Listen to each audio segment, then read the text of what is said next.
Hi,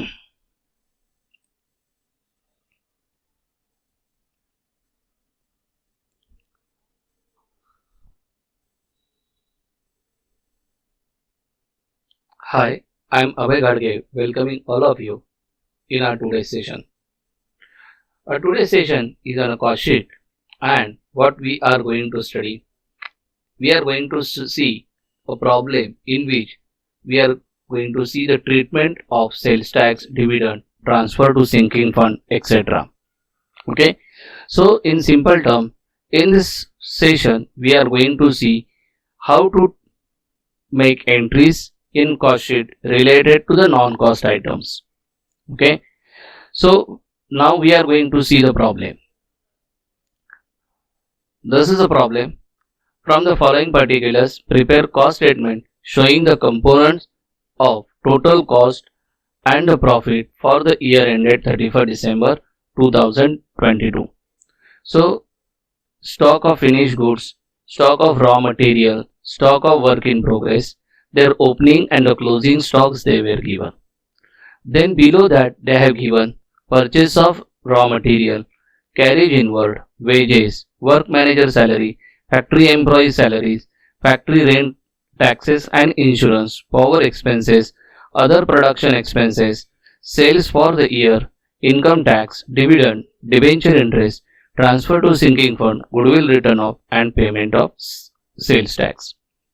Okay, just to make it visualize very much clear, and I am going to make it in a zoom way, that is, see the problem. From the following particulars, prepare a cost statement showing the components of the total cost and the profit for the year ended 31st December 2022. So here ये problem में क्या दिया है, एक table दिया है. First क्या दिया है वो टेबल में, अब ये साइमल्टेनियसली राइटिंग डाउन भी कर लीजिए क्योंकि प्रॉब्लम आपके पास नहीं रहेगा. सो particulars 1st January 22 and 31st December, that is opening and the closing. What are the different type of stock? Stock of finished goods, opening stock of finished goods which is being 6,000 and the closing stock of finished goods which is being 15,000. Opening stock of raw material 40,000 and closing stock of raw material 50,000. Then stock of work in progress, opening stock 15,000 and closing stock 10,000. Now the next, along with that they have given the other details related to the cost. Purchase of raw material which is 4,75,000, carriage inward 12,500, wages 1,75,000, work manager salary 30,000, factory employee salary 60,000, factory rent, taxes and insurance 7,250, power expenses 9,500 and other production expenses 43,000. General expenses 32,500, sales for the year 5,60,000, income tax 500, dividend 1,000, debenture interest 5,000, transfer to sinking fund 10,000, goodwill written off 10,000, payment of sales tax 16,000. Okay, so once we have seen the problem, what is the next step? Normally we used to do, in the given cost items we are going to make some marking by pencil. Okay, so opening stock of finished goods and closing stock, that is whatever is the stock of finished goods, normally we are going to be recorded after the cost of production. So after the cost of production, the opening stock we used to add and closing stock we deduct. Raw material, opening stock and closing stock, both the opening and closing we are going to write in direct material. Then stock of work in progress, opening stock and closing stock, both the things we are going to be write in factory overhead. That is, after the calculation of the total factory overheads, we are going to add opening stock of work in progress and closing stock of work in progress. Then the next one is the purchases of raw material. So in front of purchases of raw material it is related to the direct material. So just simply make a small pencil marking direct material. Carriage inward it is related to the purchases. We know that law, any expenses incurred related to the purchase of that goods directly affect to the cost of that goods all such expenses we have to add in the cost of that assets, add in the cost of that goods. यानी कोई भी material या assets हम लोग खरीदारी करते हैं तो उस खरीदारी के वक्त उसके रिलेटेड जो भी खर्चे होते हैं वो सभी खर्चे हम लोग क्या करते हैं उसमें ऐड करते हैं. इसके लिए कैरेज इनवर्ड डायरेक्ट मटेरियल में आ जाएगा. Next one is the wages. Wages comes under the category of direct wages. Work manager salary which is comes under the category of factory overhead. Factory employees salaries 6 lakhs, again factory employees, so factory overheads. Factory rent, taxes and insurance comes under the category of factory overheads. Power expenses comes under the category of factory overhead. Other production expenses comes under the category of factory overhead. So जितने भी factory से या manufacturing से related जो भी खर्चे हैं वो सभी कहाँ पे जाते हैं, फैक्ट्री ओवरहेड्स में जाते हैं. सो यहाँ पे कौन कौन से आए, work manager salary factory overhead में जाएंगे, factory employees and salary factory overhead में जाएगा, factory rent, taxes and insurance वो भी फैक्ट्री ओवरहेड में जाएगा, power expenses and other production expenses ये दो जो भी खर्चे मैन्युफैक्चरिंग से रिलेटेड है तो वो कहाँ पे जाएंगे, फैक्ट्री ओवरहेड में जाएंगे. General expenses means nothing but office expenses और we can also be called them as an administrative expenses. वो एडमिनिस्ट्रेटिव ओवरहेड में जाएंगे. जो भी सेल्स दिया है वो डायरेक्टली जो बॉटम लाइन रहती है कॉस्ट शीट की, सेल्स वहां पे जाएंगे. अभी देखिए मैंने यहाँ पे कुछ जो प्रॉब्लम में दिए थे आइटम्स वहां पे लिखा है income tax, dividend, debenture interest, transfer to sinking fund, goodwill return of, payment of sales tax. ये सभी आइटम्स क्या है, नॉन कॉस्ट आइटम है. और नॉन कॉस्ट आइटम कभी भी हम लोग कॉस्टिंग में या कॉस्ट शीट बनाने के वक्त लेते नहीं. इसका मतलब क्या है, इसका मतलब non cost items are those item which do not form the part of the cost of a product. यानी जब भी हम लोग कोई प्रोडक्ट बनाते हैं या खरीदारी करते हैं they are not directly associate with that product and therefore they are, since they are not being the form of that cost of the product, therefore it is not going to be recorded in the cost sheet, and it is a financial transaction and therefore it is going to be recorded in financial book. So therefore such item should not be considered while ascertaining the cost of product. यानी cost तो हुआ है, खर्चा हुआ है, लेकिन वो product के रिलेटेड नहीं है, इसके लिए वो खर्चा हम लोग उसके अंदर ऐड नहीं करेंगे. Then these items are included in profit and loss account as per the principles of financial accountancy but not related to the product. So इनका जो है, जो इनकी जो लिखा पड़ी है, जो खर्चे हुए हैं, कौन कौन से खर्चे हुए हैं थोड़ी देर पहले हम लोगों ने देखा था. कौन कौन से हुए हैं, इनकम टैक्स है, डिविडेंड है, डिबेंचर इंटरेस्ट है, ट्रांसफर टू सिंकिंग फंड है, गुडविल रिटर्न ऑफ है, पेमेंट टू सेल्स टैक्स है. ये सभी खर्चे हुए हैं लेकिन इनको कहाँ पर रिकॉर्ड किया जाएगा, ये फाइनेंशियल अकाउंटेंसी में रिकॉर्ड किया जाएगा. Getting my point. So financial accounting में इनका क्या हो जाएगा, एंट्री होगा as per the financial accounting rule but not while preparing a cost sheet. And therefore यहाँ पर भी देखो मैंने लिखा है income tax, dividend, debenture interest, sinking fund, goodwill return of या कभी कभी प्रिलिमिनरी एक्सपेंसेस रिटर्न ऑफ, ऐसे सभी आइटम्स है जो सेल्स है, since they are not related to the cost of that product, not form the part of the cost of that product, and therefore we are not going to be recorded in cost sheet but we are going to be recorded only in the financial book and financial accounting. चलो तो फिर हम लोग अभी इसको बनाना start करते हैं. Since we are going to see a one what they have seen here, particulars column है और दो अमाउंट के कॉलम है, तो आप भी तुरंत दो कॉलम बना लीजिए, एक पर्टिकुलर्स का और एक कौन सा कॉलम बनाएंगे आप, दो अमाउंट का, एक इनर अमाउंट कॉलम एंड एक आउटर अमाउंट कॉलम.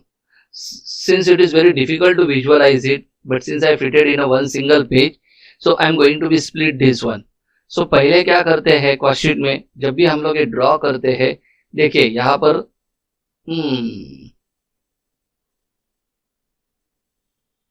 ओके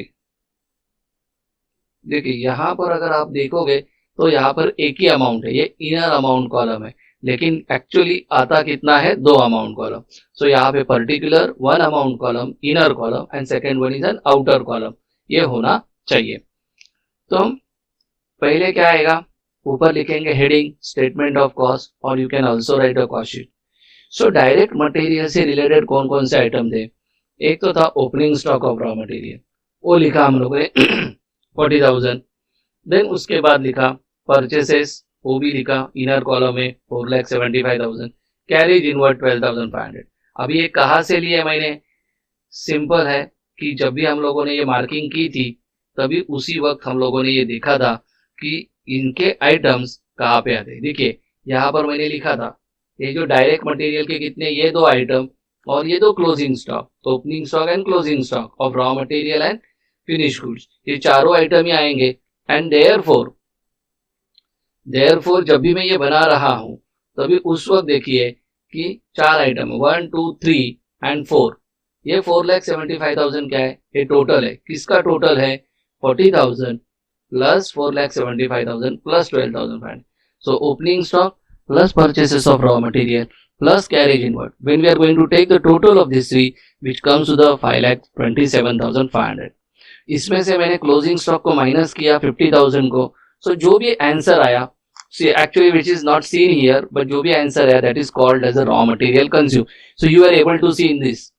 यहाँ पर देखिए क्या लिखा है, raw material consumed, that is 4,77,500। अगर ये थोड़ा सा मैं आपको ये विजुअलाइज थोड़ा सा बड़े करके दिखाऊं तो देखिए ये दिखाई दे रहा है आपको, रॉ मटेरियल कंज्यूम कितना है 4,77,500। Is that clear? So raw material consume कितना आया 4,77,500। कैसे निकाला हम लोगों ने, 40,000 plus 4,75,000 plus 12,500 plus 5,27,500 minus closing stock.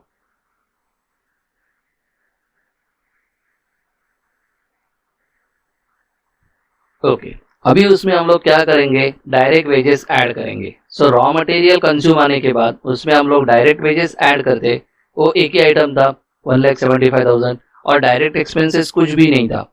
सो मैंने क्या किया, आउटर कॉलम में 4,77,500 प्लस 1,75,000 प्लस कुछ भी नहीं, ये तीनों का टोटल लिया तो उसको क्या कहते हैं, prime cost. So now we know this prime cost is already कितना है, हम लोगों ने अभी देखा 6,52,500।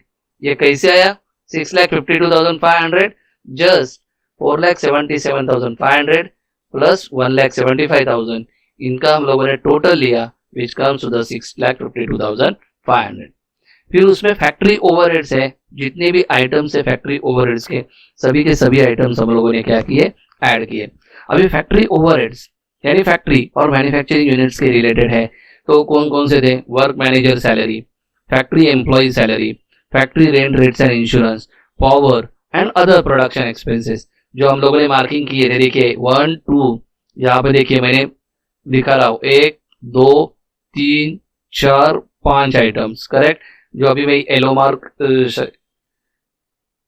ये 5 आइटम, अगर इसको मैं येलो मार्क करता हूँ देखिए, sorry, yes, now you are able to see this one, their colour marks, okay, जो भी कलर मार्क्स में चेंज होते दिखाई दे रहे हैं वो that is what exactly the factory overheads. So factory overhead जो मैंने अभी यहाँ पे कलर मार्किंग दिखाई, work manager, factory employ, factory rent, power expenses and other production expenses, so वो सभी मैंने क्या किए यहाँ पे ले लिए। सो ये सभी का टोटल जब मैंने लिया तो फैक्ट्री ओवरहेड्स का एक्चुअल टोटल आ गया 1,49,750। फिर उसमें मैंने क्या किया, opening stock of work in progress, जो हम लोगों ने पहले ही टेबल में देखा था कि वर्क इन प्रोग्रेस का ओपनिंग स्टॉक कितना है 15,000 एंड क्लोजिंग स्टॉक कितना है 10,000, तो मैंने क्या किया वही ले लिया यहाँ पे, opening stock of work in progress 15,000 वो ऐड किया। So 1,49,750 plus 15,000 which comes to the year 1,64,750। उसमें से मैंने क्या माइनस किया, closing stock of WIP। So closing stock of WIP just deducted it 10,000 and whatever is the value 164 minus 750, sorry 164 750 minus 10,000, outer column में value आ गया 1,54,750। So prime cost में अगर हम लोग फैक्ट्री ओवरहेड्स का जो भी आउटर कॉलम का वैल्यू है, क्या किया, ये 650 में इसमें मैंने 154 550 ऐड किया, तो जो भी मेरे आंसर आया that is called as a work cost. And how much the work cost is 8,07,500। 250, and that's I recorded, and 8,07,250 called as an work cost. After the work cost, then next one is the administrative overheads I am going to be recorded. So what are the administrative overheads? There is only one example of administrative overhead, that is general expenses, which is 32,500. So 32,500 I have seen and recorded over here 32,500. So वो भी outer में आ गया. So पहले ही मेरे पास यहाँ पर work cost था कितना 8,07,250. वर्क कॉस्ट कितना था 8,07,250. उसमें मैंने ये 32,500 ऐड किया तो मुझे क्या मिला, closing stock cost of production मिला. वो कॉस्ट ऑफ प्रोडक्शन में मैंने opening stock of finish goods add किया. Opening stock of finish goods कितना है 6,000. वो ऐड करने के बाद वैल्यू कितना आया 8,45,750. उसमें से मैंने closing stock of finish goods minus किया, वो कितना था 15,000. सो 15,000 माइनस करने के बाद कितना वैल्यू आया 8,30,750. फिर प्रॉब्लम में तो 8,30,750 जिसको हम लोग कहते हैं कॉस्ट ऑफ गुड्स सोल्ड, या उसको अदर टर्म्स में भी हम लोग क्या बोलते हैं कि टोटल कॉस्ट. टोटल कॉस्ट कितना आया 8,30,750. प्रॉब्लम में कहीं पर भी प्रॉफिट मेंशन नहीं किया था. सो प्रॉफिट मेंशन नहीं किया था तो हम लोगों ने कैलकुलेट करना डिफिकल्ट है. लेकिन प्रॉब्लम में सेल्स दिया हुआ था. अगर आप लोग प्रॉब्लम देखोगे तो प्रॉब्लम में देखिए सेल्स क्लियरली मेंशन किया था. ये देखिए सेल्स फॉर द ईयर. तो ये जो था, ये जो अभी मैं वापस हाईलाइट करके दिखाऊंगा,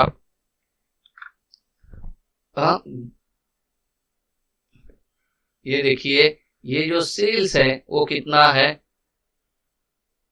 5,60,000. सो यहाँ पर जो हाईलाइटेड पॉइंटर है मेरा सेल्स फॉर द ईयर 5,60,000, वो मैंने यहाँ पर बाद में लिया.